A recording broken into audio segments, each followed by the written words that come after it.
සමන්තා චක්කවාලේසු අත්‍රා ගච්ඡන්තු දේවතා සද්ධම්මං මුනි රාජස්ස සුනන්තු සග්ග මොක්ඛදං ධම්මස්සවන කාලෝ අයං භදන්තා ධම්මස්සවන කාලෝ අයං භදන්තා ධම්මස්සවන කාලෝ අයං භදන්තා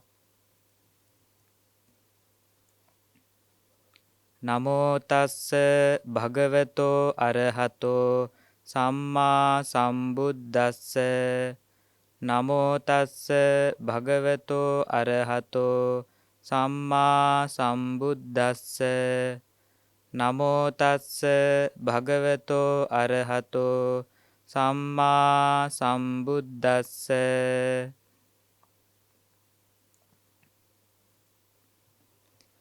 යංකෝ කිංචි අතීත මද්ධානං දුක්ඛං uppajjamaනං uppajjati සබ්බන්තං ඡන්ද මූලකං ඡන්ද නිදානං ඡන්தோහි මූලං දුක්ඛස්ස යං හි කිංචි අනාගත මද්ධානං දුක්ඛං uppajjamaනං uppajjissati සබ්බන්තං ඡන්ද මූලකං ඡන්ද නිදානං ඡන්தோහි මූලං දුක්ඛස්සාති.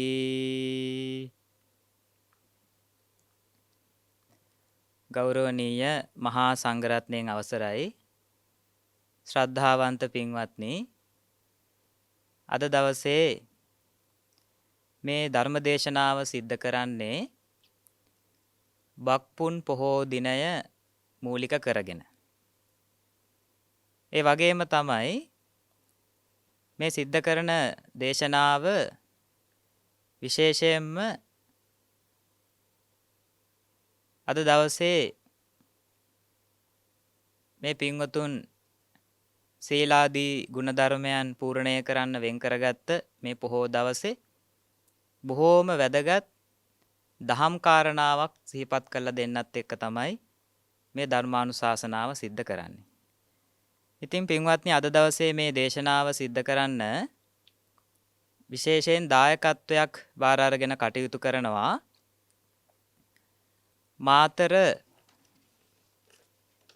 මාතර තල්ලරඹේ මාවත වත්තේ වාසය කරමින් ඉඳලා මිය පරලොව යන්නට යෙදුණු H.W. ලුයිනෝනා මහත්මිය, ඒ මහත්මියට නිර්වාණ අවබෝධය ප්‍රාර්ථනා කරමින් එතුමියගේ දූ දරුවන් මුණුබුරු මිනිබිරියන් ඇතුළු ඒ පින්වත් පිරිස තමයි අද දවසේ මේ දේශනාව සඳහා පුණ්‍යවන්ත කල්යාණ මිත්‍ර දායකත්වයේ බාර ගනිමින් කටයුතු කරන්නේ. ඉතින් දේශනාව ආරම්භයේදීම ඒ දායකත්වයේ දරන පින්වතුන්ට සෙත් ප්‍රාර්ථනා කරනවා. ඒ පින්වතුන් බලාපොරොත්තු වන සියලු සත් ප්‍රාර්ථනා ඒ ආකාරයෙන්ම ඉෂ්ට වෙලා මේ සංසාර ගමන නිමා කොට උතුම් වූ ධර්මාවබෝධයෙන් නිවී සැනසීම පිණිස මේ ධර්ම දේශනා දායකත්වමය පුණ්‍ය කර්මය හේතු උපකාර වේවා කියලා ආරම්භයේදීම ආශිර්වාද කරනවා. පින්වත්නි, මේ අපි හැමදෙනාටම ලැබිලා තියෙන මනුෂ්‍ය ජීවිතය බොහෝම කලාතුරකින් ලැබෙන අවස්ථාවක්. මේ වගේ කලාතුරකින් ලැබෙන මනුෂ්‍ය ජීවිතයක් ලැබුණට පස්සේ අපි හැමෝම බොහෝම කල්පනාකාරී වෙන්න ඕනේ. හේතුව තමයි මේ වගේ අංග සම්පූර්ණ මනුෂ්‍ය ජීවිතයක් හැම කාලෙම ලැබෙන්නේ නැහැ. මනුෂ්‍ය ජීවිතයක් හැම කාලෙම ලැබෙන්නෙත් නැහැ. ඒ ලැබෙන මනුෂ්‍ය ජීවිතය අංග සම්පූර්ණ මනුෂ්‍ය ජීවිතයක් විදිහටත් ලැබෙන්නේ කලාතුරකින්. මේ පින්වතුන්ට ඕන තරම් උදාහරණ මතක් වෙයි. මනුෂ්‍ය ජීවිතයක් ලැබිලත් අංග විකල වෙච්ච කොච්චරයි ඉන්නවද? මනුෂ්‍ය ජීවිතයක් ලැබිලත් මන්ද බුද්ධික වෙච්ච එහෙම කොච්චරයි ඉන්නවද? සමහර වෙලාවට අංග සම්පූර්ණ මනුෂ්‍ය ජීවිතයක් ලැබුණා. හැබැයි එක්කෝ යම්කිසි රෝගාබාධ තත්වයක් නිසා එහෙම නැත්නම් මොකක් හරි වෙනත් හේතුවක් නිසා පස්සේ කාලේ යම්කිසි ආබාධ වලටපත් වෙච්ච අය එහෙම අයත් ඉන්නවා. හැබැයි පින්වත්නි අපිට මේ தත්ත්වය උදා වෙලා නැහැ. අපිට හොඳට කවුරු හරි කියන දෙයක් ඇහුම්කන් දෙන්න හැකියාව තියෙනවා. යමක් තේරුම් ගන්න පුළුවන් ශක්තිය තියෙනවා. අතපය හතර පාවිච්චි කරලා වැඩක් කරගන්න පුළුවන් මට්ටමක් තියෙනවා. එහෙනම් මේ වගේ අංග සම්පූර්ණ මනුස්ස ජීවිතයක් හැමදෙනාටම ලැබෙන්නේ අපිට ලැබිලා තියෙන මේ අවස්ථාවේ කරන්න පුළුවන් හොඳම දේ ජීවිතයට ලබා දෙන්න පුළුවන් අර්ථාන්විතම දේ ලබා දෙන්න අපි උත්සාහ කරන්න ඕනේ. මොකද හැම කාලෙම මේ අවස්ථාව ලැබෙන්නේ නැහැ. ලැබිච්ච අවස්ථාවෙන් උපරිම ප්‍රතිඵල නෙලා ගන්න උත්සාහ කරන්න ඕනේ. එතකොට එහෙම ප්‍රතිඵල නෙලා ගන්න නම් අපිට යම්කිසි මඟ පෙන්වීමක් අවශ්‍යයි. මොකද අපිට යමක් කල්පනා කරලා තේරුම් ගන්න අවස්ථාව අඩුයි. කාගේ හරි මඟ පෙන්වීමක් ලැබුණොත් ඒක වඩා හොඳින් කරගන්න පුළුවන්. අපේ හිත අපිට මේ ලෝකේ ඇත්තම විදිහටද සිතුවිලි පහල කරලා දෙන්න කියලා කල්පනා කරන්න ඕනේ. දැන් බලන්න ඒක හොඳට තේරුම් ගන්න. අපිට මේ ලෝකේ ගැන හිතන විදිය හරිද?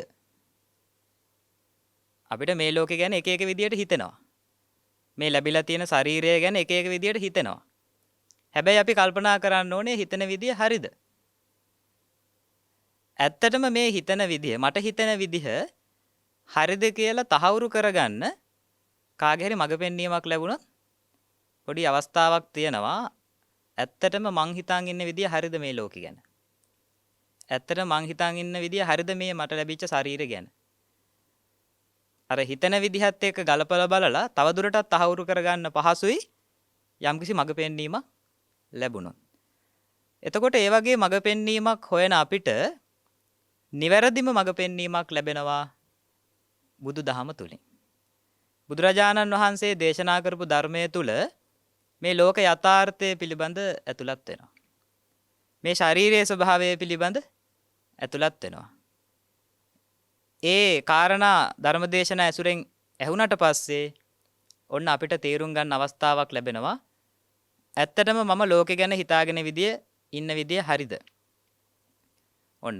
දැන් මේ ධර්මයේ කියූ පමණින් අපි යමක් පිළිගන්න ඕන නැහැනේ.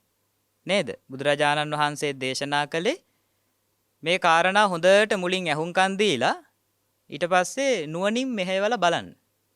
ඒ අනුව මේ කාරණා තේරුම් ගන්නවද නැද්ද කියන එක තීරණය කරන්නයි උන්වහන්සේ පවා වදාළේ.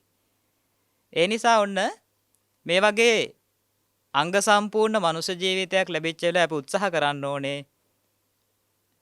මේ කාරණා හරියට තේරුම් ගන්න.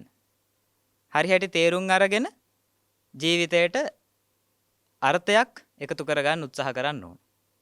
ඒ සඳහා තමයි බුදුදහම උපයෝගී වෙන්නේ. බුදුදහම උපයෝගී කරගෙන ඒ කියන පමණින් පිළිගන්නවා නෙමෙයි. ඒ කියන කාරණාත් එක්ක ගලපලා බලනවා ඇත්තටම මේ ශරීරය කියන්නේ මෙහෙම එකක්ද? ඇත්තටම මේ ශරීරය කියන්නේ මට හිතන විදිහට මෙහෙම එකක්. හැබැයි ධර්මයේ උගන්වන්නේ කොයි විදිහටද? මේ ලෝකේ මට දැනෙන විදිහට හරි සුන්දර තැනක් වගේ නැවත ඉපදෙන්න සුදුසු තැනක් වගේ. හැබැයි ධර්මයේ උගන්වන විදිහට මේ ලෝකේ කොයි වගේ තැනක්ද? අන්න ඒ විදිහට ගලපලා බලමින් සැබෑ යථාර්ථය තේරුම් ගන්න මේ අංග සම්පූර්ණ මනුෂ්‍ය ජීවිතය වෙන් කරන්න ඕනේ. ඒක හැමෝටම ලැබෙන්නේ නැහැ. හේතුව තමයි දැන් කෙනෙක්ට හිතෙන්න පුළුවන් මේ ලැබිච්ච අංග සම්පූර්ණ මනුෂ්‍ය ජීවිතය ඇයි ලෝක යථාර්ථයේ තේරුම් ගන්න වෙන් කරන්න ඕනේ? මේ ජීවිතයෙන් කරන්න වෙන වැඩක් නැද්ද? අන්න එහෙම හිතෙන්න පුළුවන්. එතකොට පින්වත්නි කල්පනා කරලා බලන්න ඕනේ ඇයි මේ ඇත්ත දැනගන්න? ලෝකේ යථාර්ථය දැනගන්නම මේ මනුෂ්‍ය ජීවිතය වෙන් කරන්න ඕනේ. හේතුව තමයි එහෙම දැනගත්තොත් තමයි අපිට අවශ්‍ය කරන සතුට නිදහස ජීවිතේට ලං කරගන්න පුළුවන් වෙන්නේ. ඔන්න ඔය කාරණේ බොහෝ දෙනෙක්ට තේරෙන්නේ නැහැ. අපි තේරුම් ගන්න උත්සාහ කරන්න ඕනේ. ලෝක යථාර්ථය හරියට තේරෙනකොට තමයි ටික ටික තේරුම් යනකොට තමයි අපි හොයන නිදහස සතුට ජීවිතේට ලං කරගන්න පුළුවන් වෙන්නේ. දැන් හිතන්න පින්වත්නි මනුස්ස ජීවිතයක් ලැබිලත් වැඩක් තියනවද සතුටෙන් නිදහසේ ඉන්න තිබ්බ නැත්තම්? වැඩක් නැහැනේ නේද? ඒ නිසා සතුටෙන් නිදහසේ ජීවත් වෙන්න නම් ලැබිච්ච මනුස්ස ජීවිතේට සැබෑ අර්ථයක් එකතු කරන්න නම් මේ ලෝකේ යථාර්ථය තේරුම් ගන්නම වෙනවා. එහෙම නැත්තම් ඇත්තටම මේ බලාපොරොත්තු වෙන සතුට නිදහස ජීවිතේට ලං කරගන්න අවස්ථාවක් ලැබෙන්නේ නැහැ. හොඳට කල්පනා කරලා බලන්න ඕනේ දැන් මේ කාරණා. හොඳට නුවණ මෙහෙवला බලන්න ඕනේ. ඇත්තටම ලෝක යථාර්ථය මේ ධර්මයේ උගන්වන කාරණා තේරුම් ගන්නේ නැතුව මට සතුට ජීවිතේට උදා කරගන්න බැරිද? දැන් මේ පිංගුතුන්ට කල්පනා කරද්දි තේරෙයි දරුවන්ගේ රූපය දැක්කහම සතුටක් ඇති වෙනවද නැද්ද? තමන්ගේ සමීපතම කෙනාගේ රූපය දැක්කම සතුටක් ඇති වෙනවද නැද්ද? ඉතින් ඇති වෙනවනේ. හැබැයි කල්පනා කරන්න ඕනේ එහෙනම් ඔන්න මගේ ජීවිතේට සතුට ලැබෙනවා දරුවගේ රූපය දැකලා. සමීපතම කෙනාගේ රූපය දැකලා. ඒ හඬ අහලා. එහෙනම් අන්න කල්පනා කරන්න ඕනේ දැන් ඒ සතුට ඒ දරුවගේ රූපයේ ශබ්දය ඇහිලා දැකලා හම්බෙන සතුට දිගටම තියෙන සතුටක්ද? ඒක එක දිගට තියෙන සතුටක්ද? ඒකද ජීවිතේ ලබන්න පුළුවන් සැබෑ සතුට? ඔන්න කල්පනාකාරී වෙන්න ඕනේ. අපි හිතමු දරුවා ඉන්නේ ගොඩාක් දුර තැනක කියලා. ගොඩාක් දුර තැනක ඉන්නේ. අපිට ඔන්න දරුවා මතක් වෙලා දරුවා බලන්න යන්න ඕනේ කියලා හැඟීමක් ඇති වෙනවා. ඉතින් ඔන්න කොහොම හරි ගිහිල්ලා බලනවා. ගිහිල්ලා දැක්කට පස්සේ සතුටු වෙද නැද්ද? ගොඩාක් දුර ඉන්නේ. ඉතින් දුර බැහැර ගෙවාගෙන ගිහිල්ලා දැකලා ඔන්න සතුටු වෙලා ආවා. දැන් ඔන්න ආයි ගෙදර ආවා. දරුවගෙන් ඈත් වෙලා. දැන් තෘප්තිමත්ද? දැන් ආයි දරුවා දකින්න ඕනේ නැද්ද ජීවිත කාලෙට? ඒ දැක්ක ඇද්ද? නෑ. ඔන්න හිත ආයි ටික වෙලාවකින්, එක්ක ටික දවසකින්, ටික කාලෙකින් ආයිත් මාව තල්ලු කරලා වගේ මාව ආයි පොළඹවනවා. ආයිත් ගිහිල්ලා බලන්න. ආයිත් ගිහිල්ලා බලන්න. එහෙනම් මෙන්න මේ වගේ තත්වයක් තමයි තියෙන්නේ. සතුටක් නම් ලැබෙනවා. ඒ සමීපතම ඇත්ත එක්ක ඇසුරු කරද්දි, ඒ රූප දකිද්දි, ඒ ඇත්ත එක්ක කටයුතු කරද්දි සතුටක් ඇති වෙනවා. හැබැයි ඒ සතුට එක දිගට තියෙන සතුටක් නෙමෙයි. බොහෝම తాවකාලික පීඩාකාරී සතුටක්. අනිත් එක තමයි මේ සතුට දෙන්න ගිහිල්ලා අපිට කොච්චර පීඩා විඳින්න වෙනවද? අර දරුවා බලන්න යන උදාහරණෙම ගන්න. ඒ දුර බැහැර ඉන්න දරුවා බලන්න යන එක ලේසි වැඩක්ද? බලන්න යනකම් හිතේ දුක. ඒ යන අතරතුරෙත් එක එක පීඩාවට ලක් වෙන්න වෙනවා. ගමන් මහන්සිය වෙන්න පුළුවන්. ඒ වගේම ඒ යන අතරතුරේ පත් වෙන යම්කිසි ඒ අපහසුතාවයට ලක් වෙන්න වෙනවා. ඒ වගේම අපි හිතමු දරුවා බලන්න ගිහිල්ලා දරුවා දකින මොහොතේම නුරුස්සන වචනයක් කිව්වොත් මොකද වෙන්නේ? ඔක්කොම බලාපොරොත්තු ටික කඩාගෙන වැටෙනවා. එහෙනම් බලන්න පින්වත්නි, බාහිරින් තමයි අපි සතුට බලාපොරොත්තු වෙන්නේ. බාහිර දේවල් මත අපේ සතුට රඳාපවතින ගතියක් තියෙනවා. මං එච්චර ආදරය කරන දරුවගේ වෙනස් වීම, ඒ නුරුස්සන හැසිරීම මගේ හිතේ සතුට නැති කරන්න තරම් ප්‍රබල වෙලා. එහෙනම් බාහිර දේවල් මත රඳාපවතින සතුටක්. ඒ සතුට නම් සැබෑ සතුටක් නෙමෙයි. ඒ බාහිර දේවල් මත පදනම් වෙලා ලබන සතුට සැබෑ සතුට නෙමෙයි. ධර්මයේ තුල අපිට උගන්වනවා බාහිර දේවල් මත යැපිලා සතුටු වෙන්නේ නැතුව අභ්‍යන්තරයෙන්ම සතුටක් හොයාගන්න ක්‍රමයක්. ධර්මයේ තුලින් අපිට උගන්වනවා බාහිර රූප, ශබ්ද, ගන්ධ, රස, ස්පර්ශ එක්ක ලබනවාට වඩා සතුටක් තමන්ගේ හිත තුලින්ම උපදවාගෙන ඒ ඔස්සේ සැබෑ අර්ථයක් ජීවිතයට ලං කරගන්න. දරුවා කොච්චර නුරුස්සන විදියට හැසිරුණත් මගේ හිත තුල සතුට රඳවා ගන්න ක්‍රමයක් තියෙනවා. බාහිර දේවල් කොච්චර පීඩාකාරී තත්වයකින් තිබුණත් මගේ හිත තුලින්ම සතුට පොදවා ගන්න පුළුවන් ක්‍රමයක් තියෙනවා. ඒකයි අර අතීතේ රහතන් වහන්සේලා අම්මලා තාත්තලා ස්වාමි භාර්යාවරුන්ගෙන් නේ තමන්ගේ භාර්යාවකින් පවා ඈත් වෙලා වනාන්තරයක් ඇතුළට වෙලා හිතා ගන්න බැරි තරම් සතුටක් භුක්ති විඳේ ධර්මයේ තුලින් ඒ ක්‍රමය හම්බෙලා. ධර්මයේ තුලින් ක්‍රමයක් හම්බෙලා පින්වත්නි බාහිර අය නැතුව සතුටු වෙන්න. උන්වහන්සේලා ඒ වන සෙනසුන් වල ඉඳලා තියෙන්නේ ඒ උදාන ගාථාවල සඳහන් වෙනවා. උන්වහන්සේලාගේ උදාන ගාථාවල ඒ තේරාපදානවල උන්වහන්සේලා භුක්ති විඳ සතුට. හැබැයි අපිට කල්පනා වෙනවා දරුවන්ගෙන් ඈත් වෙලා ලබන සතුට මොකක්ද?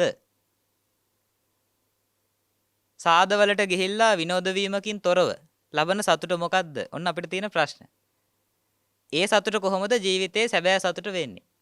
ඔන්නව තමයි අපි තේරුම් බේරුම් කරගන්න ඕනේ.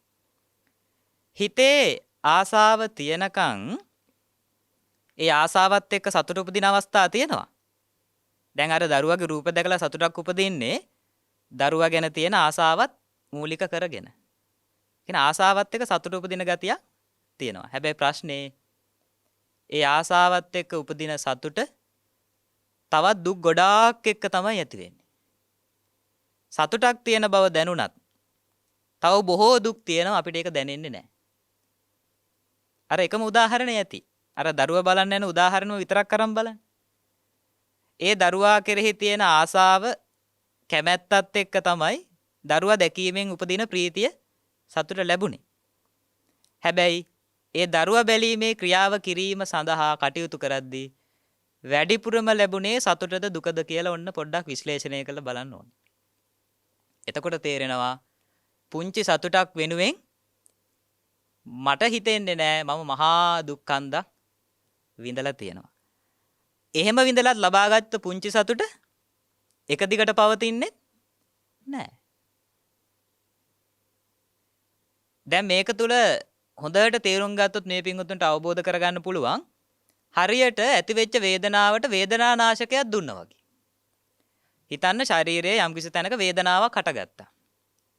වේදනානාශකයක් දුන්නොත් වේදනාව අඩු වෙනවද නැද්ද? හැබැයි නිට්ටාවටම සුව වෙනවද? නෑ. ආයිත් මතුවෙන්න පුළුවන්. හැබැයි ඒ වේදනාව ඇති වෙන්න හේතුව හොයලා නිට්ටාවටම සුව කරගත්තොත් ආයි වේදනානාශක දිදී ඉන්න ඕනද? නෑ. එහෙනම් හරියට අර දරුවා බලන්න ආසාවක් ඇති වෙච්ච වෙලාවේ දරුවා පෙන්නුවා කියන්නේ වේදනානාශකයක් දුන්නා වගේ තමයි. ආයිත් ගෙදර ආවට පස්සේ වේදනාව ඇති වෙනවා. හැබැයි පින්වත්නි හිතන්න කාට හරි මේ කාරණාව තේරුම් ගත්තොත් හොඳට තේරුණොත් මේ ධර්මයේ තියෙන වටිනාකම හොඳට දැනෙනවා. මේ කාරණේ විතරක් තේරුණා. ධර්මයේ තුල ගන්නනවා ඒ විදිහට වේදනානාශක දිදී ඉන්නේ නැතුව නිට්ටාවටම සුව කරන ක්‍රමය. ආසාව තියනකම් වේදනානාශක දිදී ඉන්නවා අපි. හැබැයි ආසාව තියනකම් වේදනාව වෙනන් නිමාවක් නැහැ. తాවකාලික සහනයක් විතරයි. ධර්මයේ තුල උගන්වනවා ආසාව අයින් කරන්න. ඒක තමයි හේතුව. සියලු වේදනාවලට ඒකයි හේතුව. ඒක අයින් කරලා වේදනානාශක දෙන එක නවත්තලා ජීවිතේට සැබෑ අර්ථයක් එකතු කරගන්න ධර්මයේ තුල ගන්නවා. දැන් පින්වත්නි මේ විදිහට කාරණා කියමින් මේ ආවේ බුද්ධ දේශනාවක් එක්ක කාරණා ටිකක් කතා කරන්න. අද දවසේ මේ ධර්මානුශාසනාවට තෝරගත්තේ බුදුරජාණන් වහන්සේගේ කාලේ සිද්ධ වෙච්ච යම්කිසි කතා පුවතක්. මේක ත්‍රිපිටකයේ ඇතුළත් වෙන්නේ භද්‍රක සූත්‍රය නමින්. භද්‍රක සූත්‍රය. මේ භද්‍රක සූත්‍රයේ අන්තර්ගත කාරණාත් එක්ක තේරෙනවා බුදුරජාණන් වහන්සේ මේ දුක් ඇතිවන ආකාරයත් ජීවිතයට ඒ දුක් ඇතිවන ආකාරය හොඳට හඳුනගෙන ජීවිතයට සැබෑ අර්ථයක් එකතු කරගන්න ඕන ක්‍රමයක් මේ භද්‍රක සූත්‍රයේ හම්බ වෙනවා. එහෙනම් ඒ සූත්‍රයේ කාරණා තේරුම් ගන්නකොට මේ පින්වතුන්ට තේරෙයි අපි ආරම්භයේ කිව්ව කාරණා කොයිතරම් දුරට සාධාරණයිද ඒ කාරණා කොයිතරම් දුරට පිළිගත යුතුද කියන කාරණාව. හොඳයි පින්වත්නි සූත්‍රයත් එක්කම එහෙනම් ඒ කාරණා මතක් කරගත්තොත් දැන් පින්වත්නි මේ කාලේ අපි බොහෝ දෙනෙට තියෙන ගැටලුවක් තමයි මේ වෙනකොට බුදුරජාණන් වහන්සේ පිරිනුවන් පාලා. මේ ලෝක යථාර්ථය මනාව වටහාගෙන ලෝක සත්වයාටත් සියලු සංසාර දුකෙන් අත මිදෙන්න මාර්ගය පෙන්වපු ඒ ශාස්ත්‍රවරයා දැන් අපි අතර නැහැ. අපි බොහෝ දෙනෙට තියෙන ගැටලුවක්.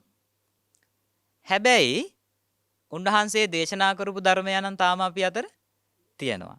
දැන් අද තෝරගත්තෙත් ඒ වගේ දේශනාවක්. අද අපිට බුදුරජාණන් වහන්සේ ඉදිරියට ගිහිලා සාකච්ඡා කරන්න අවස්ථාවක් නැහැ. අපේ ගැටලු වලට විසඳුම් ගන්න අවස්ථාවක් නැහැ. එදා පටාචාර අම්මට ඒ අවස්ථාව ලැබුණා. කිසා ගෞතමී අම්මට ඒ අවස්ථාව ලැබුණා. ඒ අඟුලිමාල හොරෙක් විදිහට හිටිය ඒ පුද්ගලයාට ඒ භයානක තත්ත්වෙන් මිදෙන්න අවස්ථාව ලැබුණා. බුදුන් වහන්සේ සම්මුඛව හම්බෙන්න පුළුවන් වුණා. හැබැයි මේ දේශනාවත් එක්ක දැන් අද අපිට බුදුන් වහන්සේ ඉදිරියට ගිහලා සාකච්ඡා කරන්න බැරි වුණත් අද තෝරගත මේ දේශනාව බුදුන් වහන්සේ සහ ගිහි කෙනෙක් අතර ඇති වෙච්ච සාකච්ඡාවක්. ඒ නිසා අපිට මේක ප්‍රයෝජනවත්. ගිහි පුද්ගලයෙක් සහ බුදුන් වහන්සේ අතර ඇතිවෙච්ච සාකච්ඡාවක් තමයි මේ දේශනාවට මූලික කරගත්තේ සූත්‍රේ නම භද්‍රක සූත්‍රය. ඒ සූත්‍රයේ එච්චර දිග සූත්‍රයක් නෙමෙයි. ඒ නිසා අපිට කාලානුරූපව කතා කරන්න පුළුවන්. බොහෝම වැදගත් සාකච්ඡාවක් මේ යන්නේ. ඔන්න මේ කාලේ බුදුන් වහන්සේ වැඩ ඉඳලා තියෙන්නේ. දැන් හොඳට මේ කාරණාවලට අහුම්කම් දුන්නොත් මං හිතන්නේ අර මුලින් කිව්ව කාරණාවලට බුද්ධ භාෂිතය අනුව පිළිතුරක් ගන්න පුළුවන්. දැන් දේශනාව ආරම්භයේදී ස්වාමීන් වහන්සේ සඳහන් කළානේ.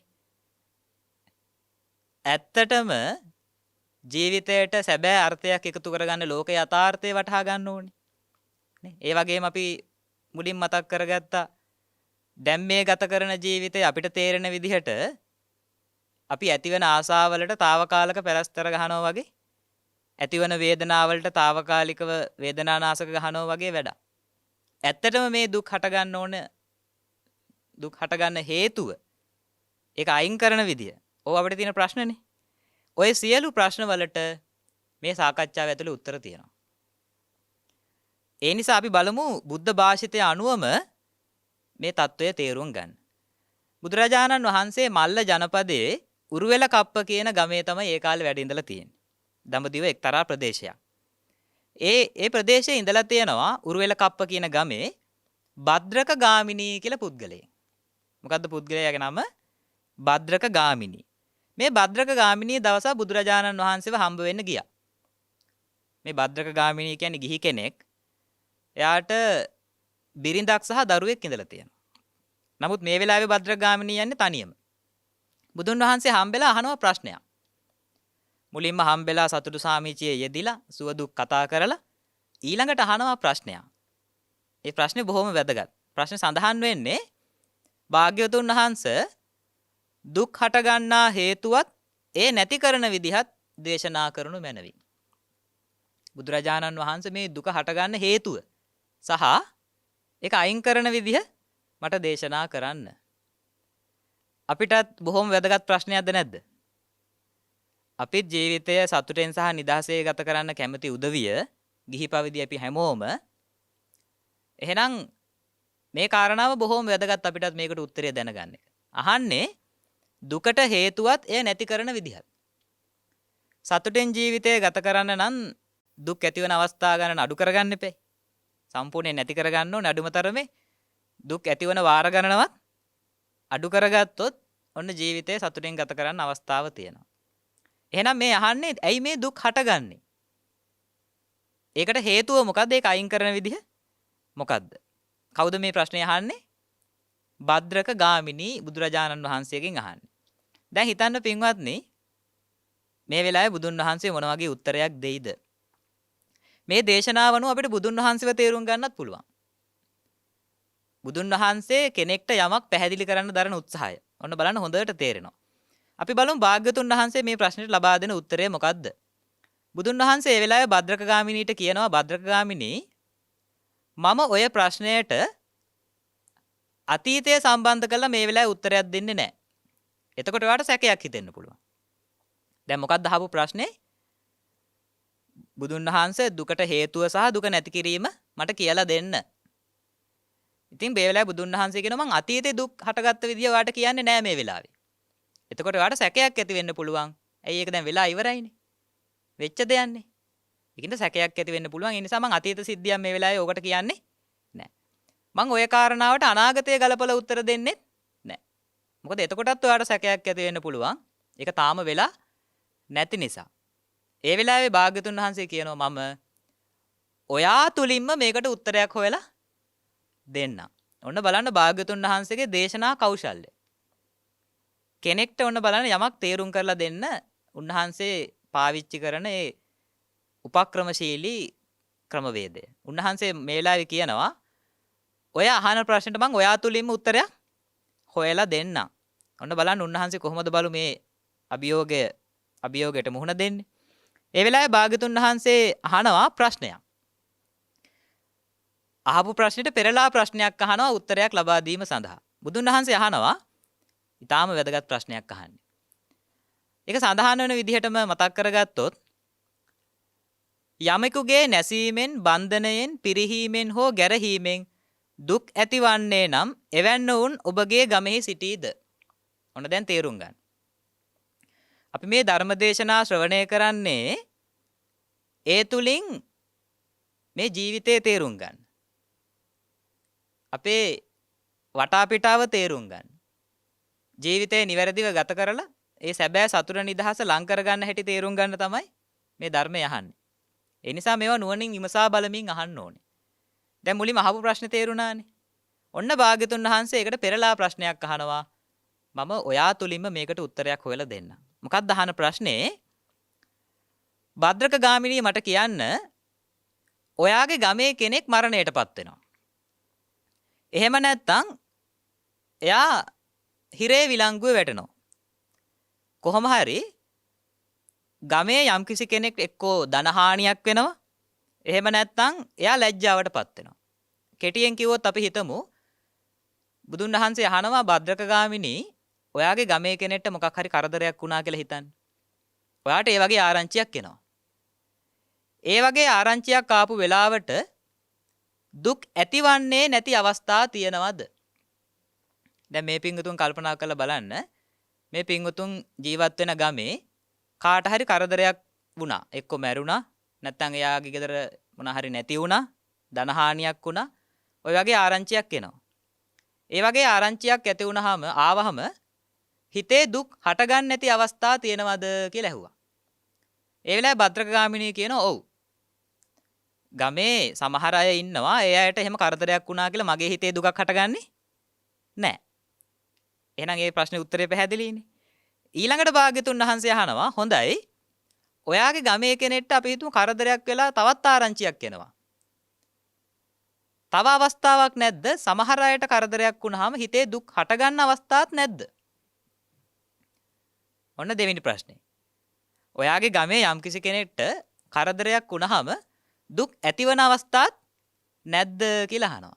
ඒ වෙලාවේ භද්‍රක ගාමිණී කියනවා භාග්‍යතුන් වහන්සේ සමහර අය ඉන්නවා ඒ අයට කරදරයක් වුණා කියලා ආරංචියක් ආවොත් දුක් ඇතිවන අවස්ථා තියෙනවා. ඒ වෙලාවේ භාග්‍යතුන් වහන්සේ ආයෙ අහනවා. දැන් බලන්න පින්වත්නි මේ ප්‍රශ්න උත්තර මාලාවත් එක්ක භාග්‍යතුන් වහන්සේ අර මුලින් අහපු ප්‍රශ්නෙට උත්තරය දෙන්නයි හදන්නේ. මොකද්ද මුලින් ඇහුවේ? භද්‍රක ගාමිණී මුලින්ම අහපු ප්‍රශ්නේ මොකද්ද?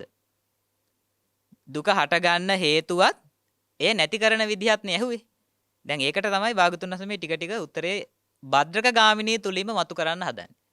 මුලින්ම ඇහුවා භද්‍රක ගාමිණීගෙන් ගාමිණී ඔයාගේ ගමේ කවුරු හරි කෙනෙක් ගැන කරදරයක් එයාට කරදරයක් වුණා කියලා ආරංචියක් ආවොත් දුක් ඇතිවන්නේ නැති අවස්ථා තියෙනවා. ඔව් එහෙම අවස්ථා තියෙනවා. ඔයාගේ ගමේ කෙනෙක්ට කරදරයක් වුණා කියලා ආරංචියක් ආවොත් දුක් ඇතිවන අවස්ථාත් තියෙනවා. ඔව් එහෙම ඇතිවන අවස්ථාත් තියෙනවා.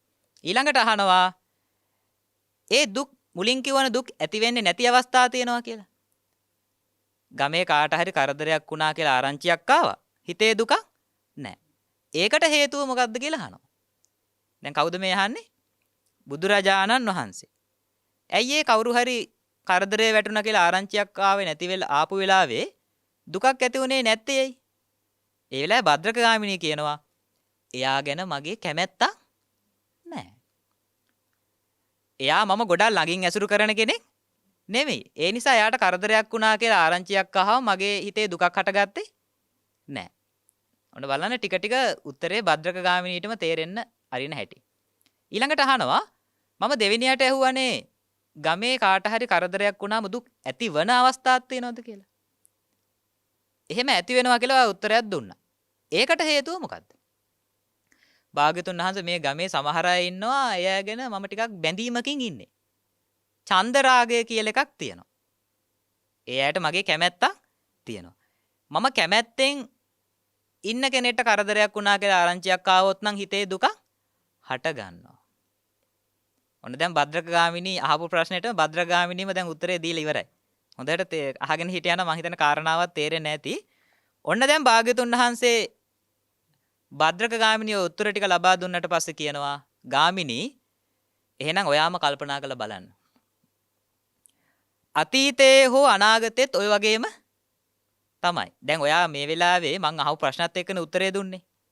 වර්තමානයට ගලපලන්නේ. ඉස්සරත් ඔය වගේ තත්ත්වයක්ම තමයි තියෙන්නේ. තිබුණේ. අනාගතෙත් ඔහොමම තමයි. කවුරු හරි කෙනෙක් ගැන කාට හරි යම්කිසි කෙනෙක්ට කරදරයක් වුණා කියලා ආරංචියක් ආවොත් දුකක් ඇතිවන්නේ ඔන්න ඔය කිව්ව කාරණාව නිසාම තමයි. මොකද්ද කාරණාව? ඔන්න භාග්‍යතුන් වහන්සේ දේශනා කරනවා අතීතයේ හෝ අනාගතයේ දුකක් ඇති වුණේද?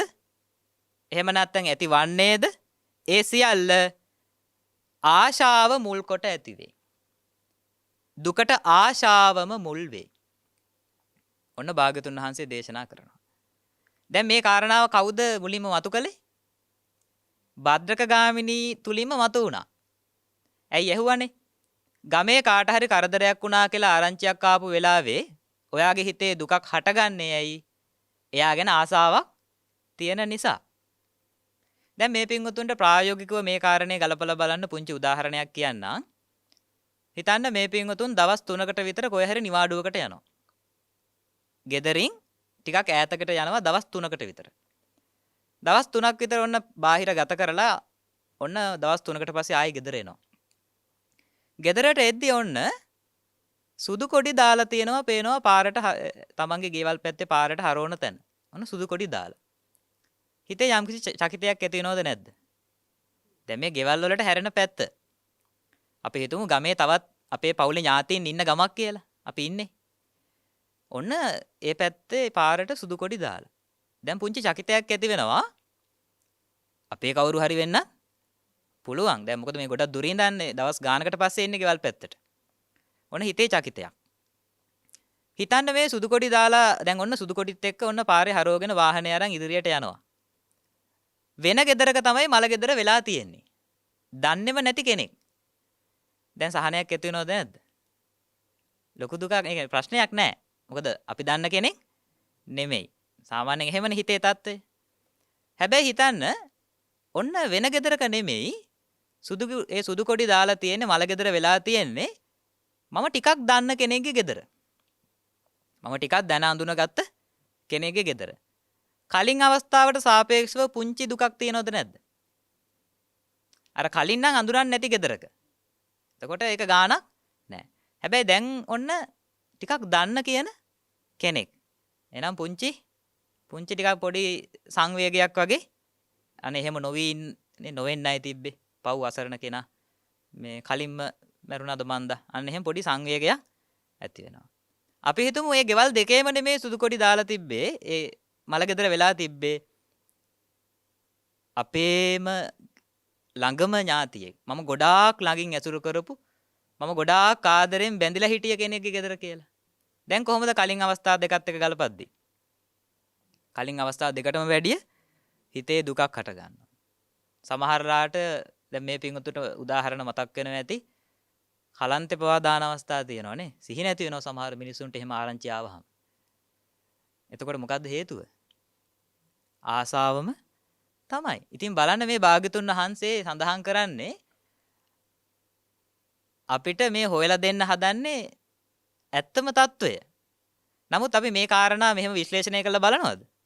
නෑ අපිට තියෙන වැඩත් එක්ක අපි මේ කාරණා පැත්තකින් තියලා වෙන වෙන දේවල්නේ වැඩිපුර හොයන්නේ සාමාන්‍යයෙන්.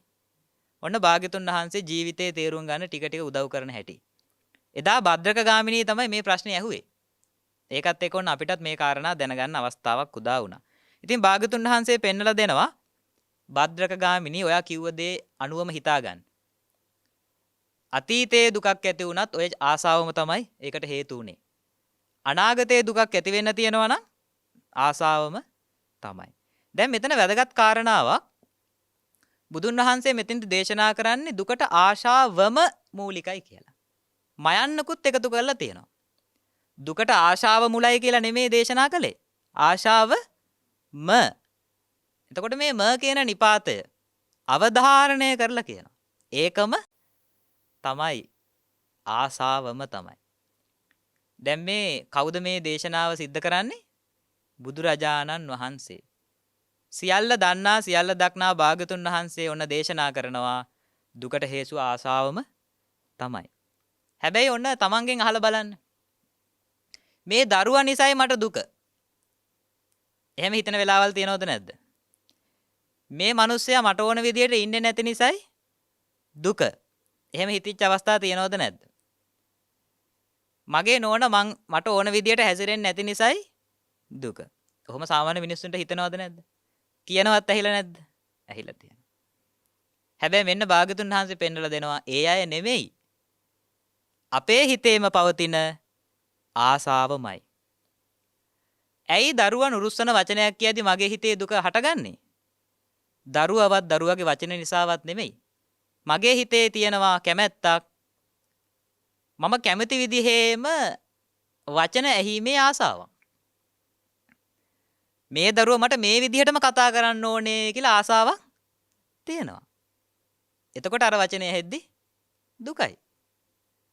අන්න හොඳට තේරුම් ගන්න ඕනේ පින්වත්නි, හරියට හේතුව හොයාගත්තොත් කොච්චර බාහිර පරිසරයේ වෙනස්කම් වුණත් සතුටින් ඉන්න පුළුවන්. දරුවගේ වචනේ නිසායි දුක හටගන්නේ කියලා වැරදි අවබෝධයකින් ඉන්නකම් සැබෑ සතුට භුක්ති විඳින්න අවස්ථාවක් නැහැ. හැබැයි හරියට තේරුම් ගත්තොත් නෑ මේක මගේ හිතේම තියෙන තත්වයක්. හිතේ ආසාව ටික ටික තුනී කරගත්තොත් බාහිර ඕන වෙනස් වීමකට සාර්ථකව මුහුණ දෙන්න පුළුවන් කියලා තේරුණොත් එයා ලහි කරන්නේ මොකද්ද? එදිනෙදා අනිත් වැඩත් කරනවා. නමුත් එයා කල්පනා කරනවා බාහිර සමාජයේ කරදර වෙන එක නවත්තන්න බෑ. මේ වගේ සමාජයක ජීවත් වෙනකොට දරුවා වෙනස් වෙන එක වළක්වන්න මට බෑ. ගේ ඇතුලේ හංගන් ඉන්න පුළුවන්ද? ඉතින් මේ වගේ කාලෙක පරිස්සම් කරනවා කියන එක ලේසි වැඩක් නෙමෙයි. හරි අමාරුයි මට ඕන විදිහටම දරුවෝ ටික හදාගන්න. හරි අමාරුයි ස්වාමීය පුරුෂයාව මට ඕන විදිහටම තියාගන්න. හරියට තේරුම් ගත්තොත් මේ බාහිර දේවල් නිසා නෙමෙයි මගේ හිතේ දුක හටගන්නේ. හිතේම පවතින ආසාව නිසා කියලා කවුරු හරි තේරුම් ගත්තොත් එයා මොකද්ද කරන්නේ?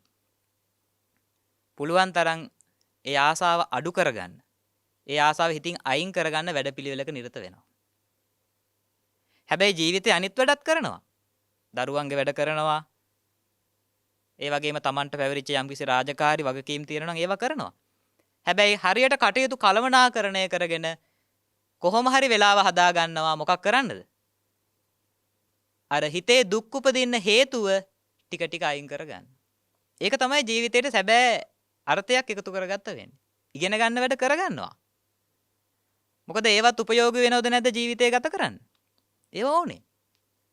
ඔන්න මේ ධර්මයත් එක්ක සමහර වැරදි වැටහීම් ඇති වුණාට පස්සේ සමහරු මොකද කරන්නේ? ගොඩාක් කලබල වෙනවා. මම දරුවන්ටත් කටයුතු කරන්න ඕනේ කියන එක ගොඩක් අය අමතක කරනවා. වැරදි විදිහට ධර්මය අල්ලගත්තට පස්සේ.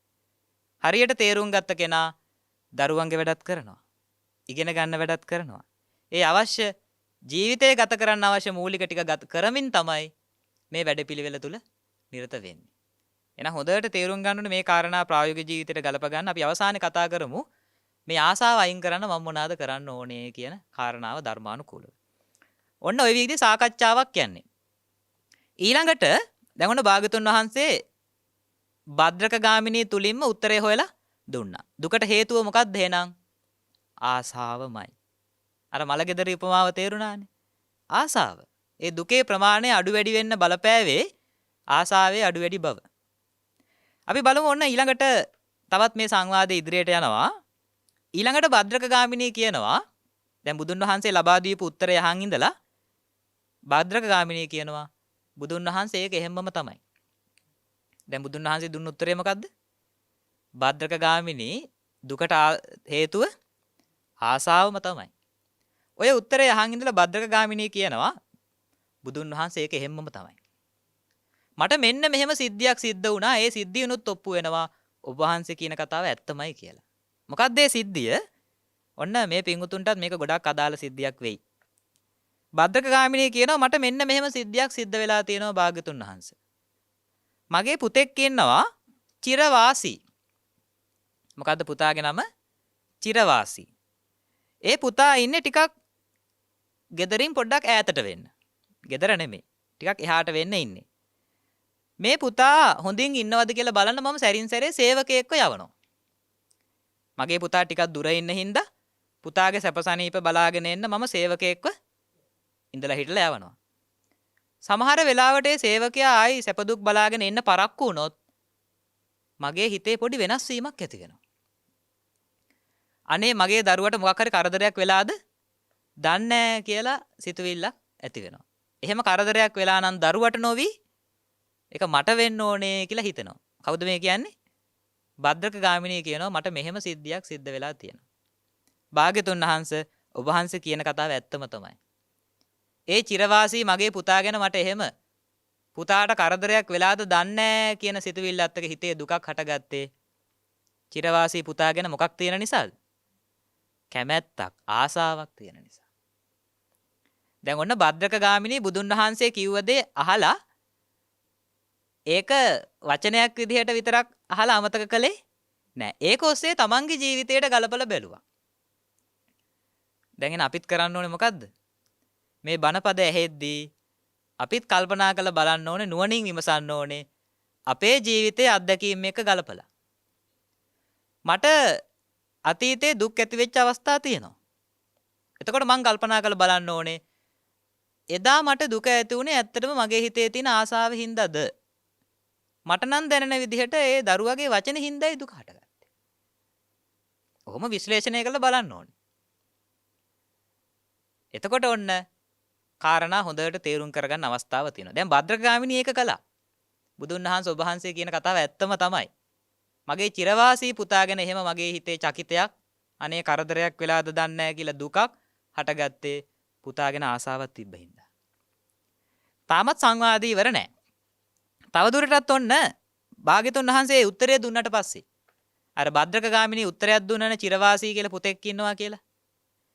එයාට කරදරයක් වුණාද දන්නේ නැහැ කියලා හිතේ දුකක් හට ගන්නවා කියලා කිව්වනේ. ඒ වෙලාවේ භාග්‍යතුන් වහන්සේ ඒ උත්තරය අල්ලලම කියනවා ඔය චිරවාසීට කරදරයක් වුණා කියලා ආරංචි වුණොත් භද්‍රක ගාමිණී ඔයාට දුකක් ඇති වෙනවද නැද්ද?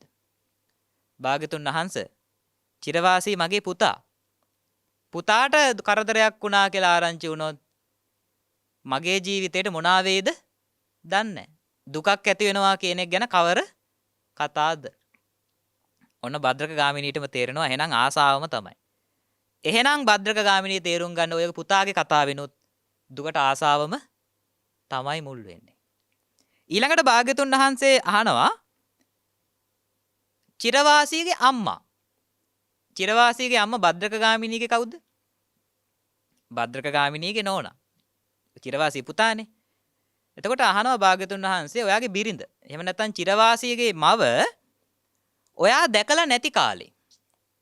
හිතන්න භද්‍රක ඔන්න දැන් මේකත් අපේ ජීවිතයත් එක්ක ගලපලා කල්පනා කරන්න ඕන හොඳ තැනක්. භද්‍රක ගාමිණී ඔය චිරවාසීගේ අම්මා ඔයා දකින්නත් කලින් හිතන්න ඔයා ඒ චිරවාසීගේ අම්මා ඔයාගේ බිරිඳ ගැන ඔයා දැකලත් නැහැ අහලත් නැහැ. එහෙම ඉන්නකොට ඒ චිරවාසීගේ අම්මා ගැන ඔයාගේ හිතේ ආදරයක් ප්‍රේමයක් තිබ්බද?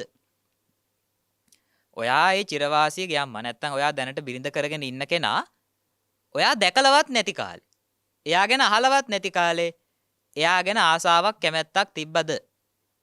එහෙම ඇති වෙන්න හේතුවක් නැහැනේ. ඉතින් කියනවා එයා ගැන මම අහලවත් නැති කාලේ එහෙම ආදරයක් තිබ්බේ නැහැ. ඊළඟට අහනවා එයාව දැක්කට පස්සේ එයාව ඇහුවට පස්සේ එයා ගැන ඇහුවට පස්සේ කාලෙක ආදරයක් ඇති වුණාද? එතකොට කියනවා ඔව් එහෙම ආදරයක් සෙනෙහසක් ඇති වුණා. ඊළඟට අහනවා ඔයාගේ බිරිඳට කරදරයක් වුණා කියලා ආරංචියක් ආවොත් ඔයාගේ හිතේ දුකක් හට ගන්නවද? පින්වත්නි බලන්න මේ භාග්‍යතුන් වහන්සේ උත්තර දීලා ප්‍රශ්න අහන විදිහ. බලන්න අර චිරවාසියගේ අම්මා ගැන අහපු හැටි. ප්‍රශ්න තුනකින් තමයි යාවේ අවසානයේට තමයි යාවේ යාට කරදරයක් වුණොත් මොකද දැනෙන්නේ කියලා. මුලින් ඇහුවා ඔයාගේ බිරිඳ ගැන ඔයා අහලත් නැහැ දැකලත් නැහැ. එතකොට එයා ගැන ආදරයක් තිබ්බද? එහෙම තිබ්බේ නැහැ. ඊළඟට කිව්වා ඔයා අයව දැක්කන්නේ පස්සේ කාලෙක. එයා ගැන ඇහුවානේ. ඒ විදිහට දැකලා එයා ගැන ඇහුවට පස්සේ පසු කාලිනව ආදරයක් ඇති වුණාද? ඔව් ආදරයක් ඇති වුණා. දැන් ආරංචියක් ආවොත් එයාට කරදරයක් වුණා. එක්ක එයා මැරුණා. එහෙම නැත්නම් එයාගේ සල්ලි නැති වුණා. ධනහානියක් වුණා. එහෙම නැත්නම් එයා හිරේ විලංගුවේ වැටුණා. ඔහොම කරදරයක් වුණා කියලා ආරංචියක් ආවොත් දුකක් හට ගන්නවද? මොකද්ද භද්‍රගාමිනී උත්තරේ? ඔව්. එහෙනම් හිතන්න.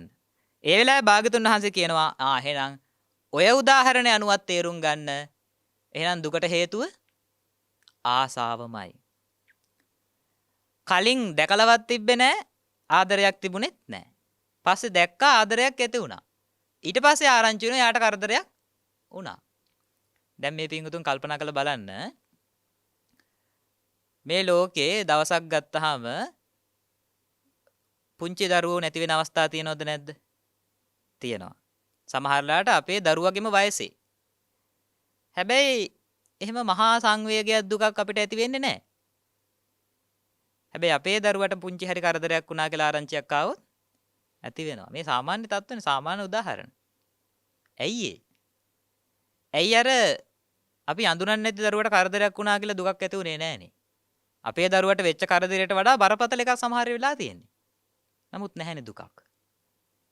ඇයි එයා ගැන ආසාවක් කැමැත්තක් විශේෂයෙන් හිතේ නැහැ. නමුත් මගේ කෙනා ගැන ආසාවක් කැමැත්තක් විශේෂයෙන් තියෙනවා. එහෙනම් භාග්‍යතුන් වහන්සේ තේරුම් කළා දෙනවා. එහෙනම් භද්‍රක ගාමිනිය තේරුම් ගන්න අතීතයේ දුකක් ඇති වුණාද? වර්තමානයේ දුකක් ඇති වෙමින් පවතිනවද? නැත්නම් ඇති වෙනවද? අනාගතයේ දුකක් ඇති වෙන්න තියෙනවද? එකම හේතුවයි තියෙන්නේ ඒකට. මොකක්ද ඒ හේතුව? ආසාව. දැන් දේශනාවේ සඳහන් වෙන විදිහට ඡන්දය කියන වචනේ තමයි පාවිච්චි කරලා තියෙන්නේ. එතකොට ඡන්දය කියන්නේ කැමැත්ත, ආසාව කියන අදහස. එතකොට තණ්හාව කියලා කියන්නේත් මේක තවත් වචනකින්. එහෙනම් ඔන්න දුකට හේතුව ආසාවමයි කියලා භාගතුන් වහන්සේ දේශනා කරනවා. දැන් භද්‍රක සූත්‍රයේ තියෙන ඔච්චරයි. දැන් ඔන්න සූත්‍රයම සාරාංශගත කරලා අපි මතක් කරගත්තා. දැන් අපි කල්පනා කරන්න ඕනේ ඔන්න දුකට හේතුව ආසාවයි, කැමැත්තයි. අපිට සාමාන්‍ය මේ උදාහරණත් එක්ක ඒක තේරුණාද නැද්ද? අපේ ජීවිතේ උදාහරණත් එක්ක ගලපලා තව ටිකක් කතා කළොත් මේක තේරුම් ගන්නත් පුළුවන්. දැන් අපි කල්පනා කරන්න ඕනේ ඔන්න ගැටලුව හඳුනාගත්තා. ඊළඟට මොකද්ද කරන්න ඕනේ? දැන් ගැටලුව සහ ගැටලුවට හේතුවත් හඳුනාගත්තා. කාරණා දෙකක් සම්පූර්ණයි. ගැටලුව තමයි දුක් හට ගැනීම.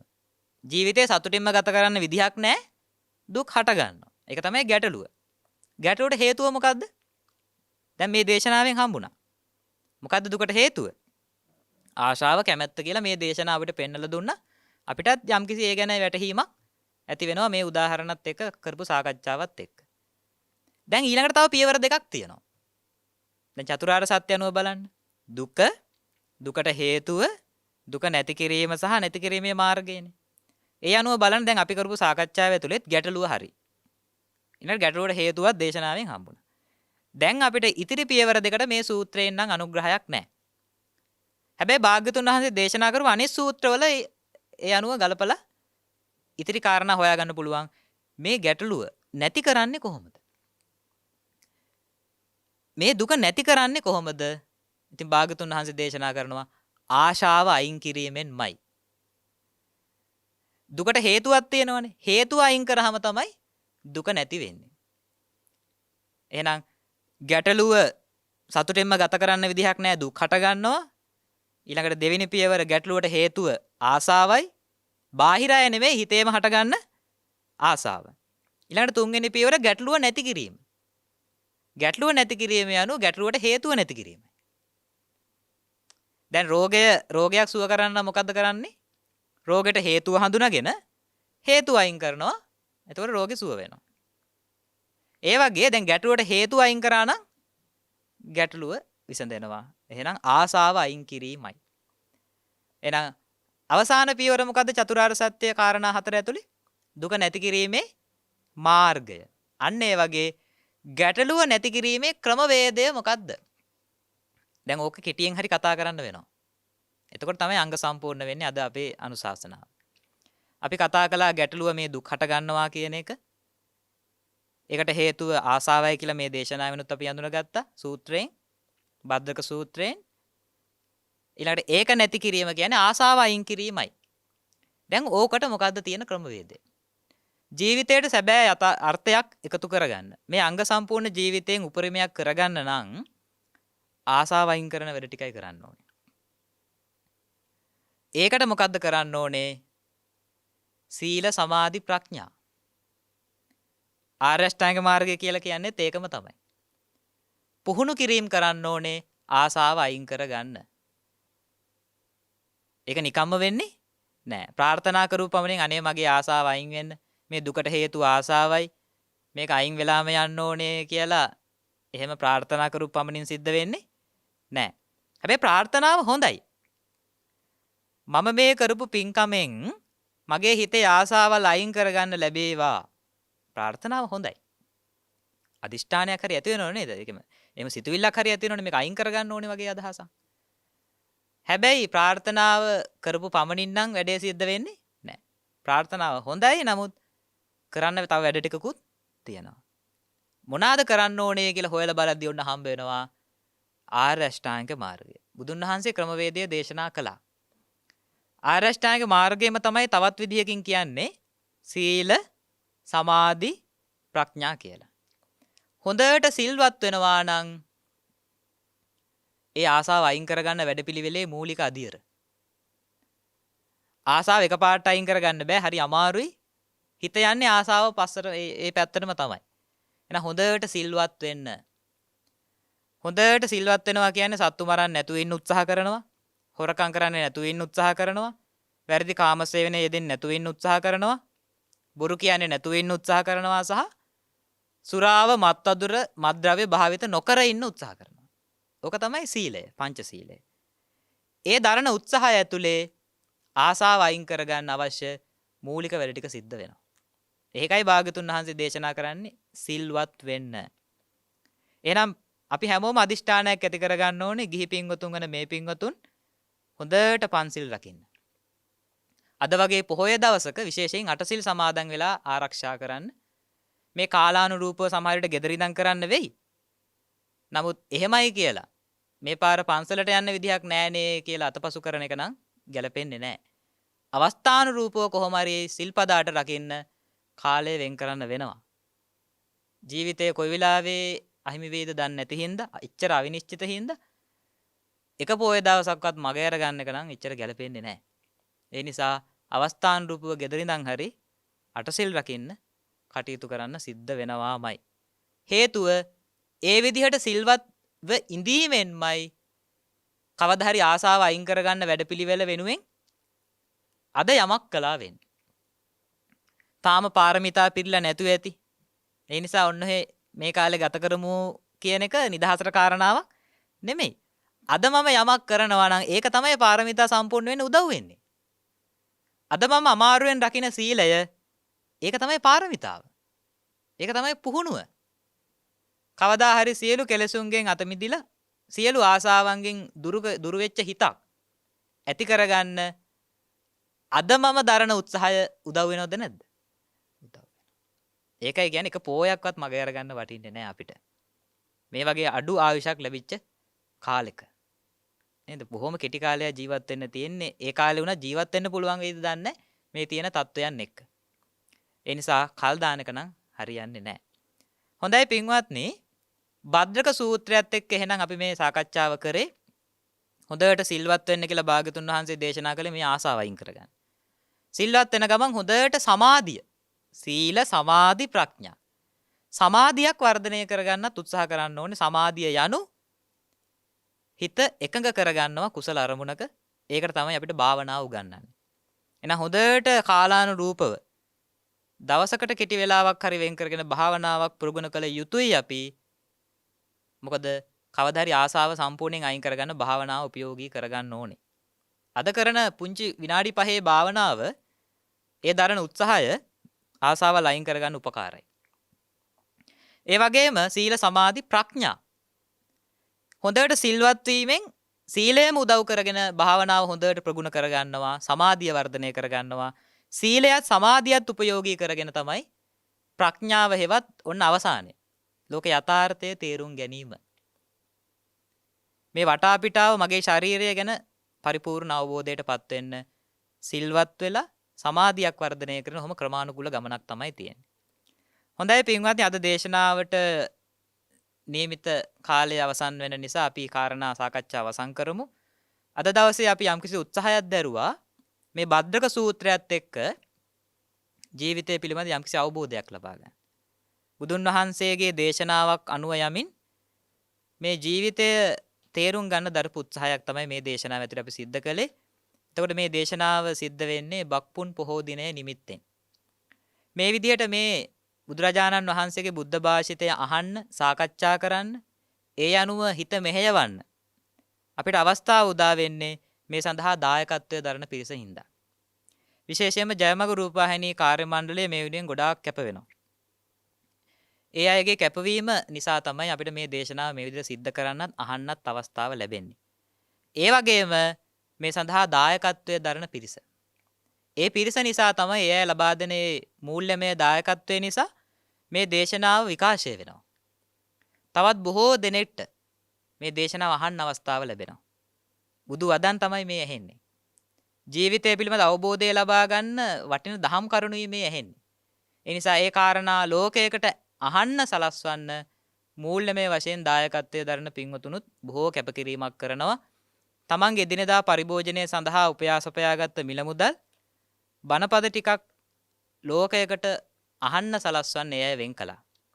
ඉතින් මේ පින්වතුන් ඒ සඳහා දායකත්වය බාර අරගෙන කටයුතු කරන්නේ මාතර තල්ලරඹේ මාවතවත්තේ ජීවත්ව ඉඳලා මිය පරලොව යන්නට යෙදුණු H.W. ලුවිනෝනා මහත්මියට නිවන් සුවය ප්‍රාර්ථනා කරමින් එතුමියගේ දූ දරුවන් මුණුබුරු මිනිබිරියන් ඇතුළු මේ පින්වත් පිරිස තමයි අද දවසේ මේ ධර්ම දේශනාවේ දායකත්වයේ බාර අරගෙන කටයුතු කරන්නේ.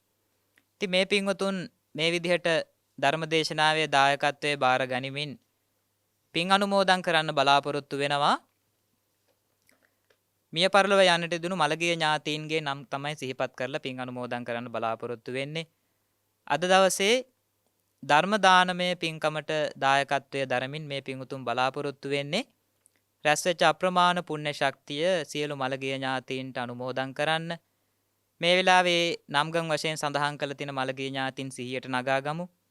මාතර තල්ලරඹේ ජීවත් වෙලා ඉඳලා මිය පරලොව ගිය H.W. ලුවිනෝනා මෑණියන්, ඒ වගේම ගුණපාල මුණසිංහ පියාණන්, පුංචි නෝනා මුණසිංහ මෑණියන්, H.B. පීරිස් සිල්වා පියාණන්, M. ජස්ලින් නෝනා මෑණියන්, ඒ වගේම සඳහන් කරලා තියෙනවා P.G.M. පියදාස පියාණන්, කෙසිල්ඩා අබේසිංහ ගුණවර්ධන මෑණියන්, ජෝසප් පල්ලියගුරු පියාණන් ඇතුළු ඒ වගේම තුසිරිමති මුණසිංහ සහෝදරිය, සුසිල් මුණසිංහ සහෝදරයා, මාතර කඹුරුගමුවේ ජීවත් වෙලා ඉඳලා මිය පරලොව යන්නට යෙදුණු J.A. වෙදගේ මෑණියන්, ෆ්‍රැන්සිස් විජේවීර පියාණන්, L.G. සෝමවතී මෑණියන්, H.B. පීරිස් සිල්වා පියාණන්, ඒ වගේම රංජනී විජේවීර කියන සහෝදරිය.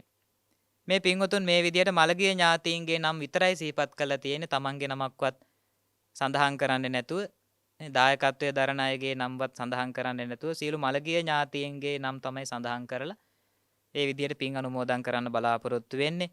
ඒ නම් සඳහන් කරපු සියලු මළගිය ඥාතීන්ට සංසාර දුකෙන් අත මිදී නිර්වාණ අවබෝධය පිණිස මේ ධර්ම දානමේ පුණ්‍ය කර්මය හේතු වේවා කියලා ප්‍රාර්ථනා කරනවා. ඒ වගේම ධර්ම දේශනාව සිද්ධ කරන්නට යෙදුණු ගෞරවනීය ස්වාමින් වහන්සේට සහ ධර්ම දේශනාවට ඇහුම්කන් දීපු ධර්ම ශ්‍රවණය කරපු සියලුම දෙනාටත් උතුම් චතුරාර්ය සත්‍ය ධර්මය අවබෝධ වීම පිණිස මේ ධර්ම දානමය පුණ්‍ය කර්මය හේතු වාසනා වේවා කියලා සඳහන් කරලා තියෙනවා.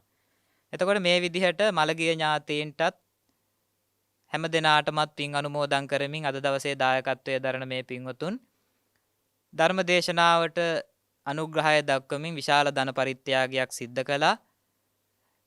ඒ තුලින් ධර්ම දානමය පුණ්‍ය කටයුත්තට දායකත්වයේ දරමින් රැස් කරගත් අප්‍රමාණ පුණ්‍ය ශක්තිය මේ පින්වතුන් මේ සඳහන් කරපු මළගිය ඥාතීන්ගේ නිවීම පිණිසත් ඒ වගේම සුජීවත්ව වෙසෙන මේ පින්වතුන්ට මේ පින්වතුන්ගේ ඥාතිහිත මිත්‍රාදීන්ට දරුවන්ට මුණුබුරන්ට ඒ හැම දිනාටම එකලෙස හේතු වාසනා වේවා. එදිනෙදා අධ්‍යාපන ආදී කටයුතු කරන දරුවන්ට මුණුබුරන්ට ඒ අධ්‍යාපන කටයුතු සාර්ථක කරගන්නත් මේ පින්කම ආශිර්වාදයක් වේවා කියලා ප්‍රාර්ථනා කරමු. ඒ වගේම මේ පින්වතුන් එදිනෙදා සිද්ධ කරන රැකියාව වෙළහෙළඳාම් ව්‍යාපාර ආදී ඒ ජීවනෝපාය මාර්ගත් ඊටාම යහපත් මානසිකත්වයෙන් ඉදිරියට පවත්වා ගැනීමටත් මේ පුණ්‍ය ශක්තියින් හේතු උපකාර වේවා කියලා ආශිර්වාද කරනවා. ඒ විදිහට එදිනෙදා ජීවිතයේ කටයුතුත් සාර්ථක කරගෙන වැඩි වැඩියෙන් සීල සමාධි ප්‍රඥා ගුණධර්මයන් වර්ධනය කරගනිමින් දුකට හේතු වන ආසාව ටිකෙන් ටික අයින් කරගන්න අවශ්‍ය වැඩපිළිවෙල තුල නිරත වෙලා හැකිතාක් ඉක්මනින් සියලු ආසාවන් හිතෙන් අයින් කරගෙන සියලු සංසාර දුකෙන් අත මිදීමේ ඒ උතුම් මානසිකත්වයේ කරා ළඟා වෙන්න හැම දිනාටම බොහෝම කැපවීමෙන් ශ්‍රද්ධාවෙන් සිද්ධ කරපු මේ ධර්ම දානමය පුණ්‍ය ශක්තිය හේතුපකාර වේවා පාරමිතාවක්ම වේවා කියලා ආශිර්වාද කරනවා. දෙවියන්ටත් මේ පින් අනුමෝදන් වේවා. දෙවියෝද මේ පින් අනුමෝදන් වීමෙන් උතුම් වූ ධර්මාවබෝධයෙන් නිවී සැනසෙත්වා කියලා ප්‍රාර්ථනා කරමු. ගාථා කියමින් දෙවියන්ට පින් අනුමෝදන් කරමු. ආකාසට්ඨා ච බුම්මට්ටා දේවානාගා මහිද්దికා පුඤ්ඤන්තං අනුමෝදිත්වා චිරන් රක්칸තු ශාසනං චිරං රක්칸තු දේශනං චිරන් රක්칸තු මං පරන්ති. පින්වතුන් හැම දිනාටම උතුම් ධර්මාවබෝධයෙන් නිවී සැනසීමේ වාග්ය වාසනාව උදා වේවා. හොඳයි, හැම දිනාම වන්දනා කරගන්න. අභිවාදන සීලිස්ස නිච්ඡං වද්ධාපචායිනෝ චත්තාරෝ ධම්මා වඩ්ඩಂತಿ ආයුවන්නෝ සුඛං බලං ආයුරාෝග්‍ය සම්පatti සග්ග සම්පatti මේවච අතෝ නිබ්බාන සම්පatti ඉමිනාතේ සමිජ්ජතු. හොඳයි, හැම දිනාටම තෙරුවන් සරණයි.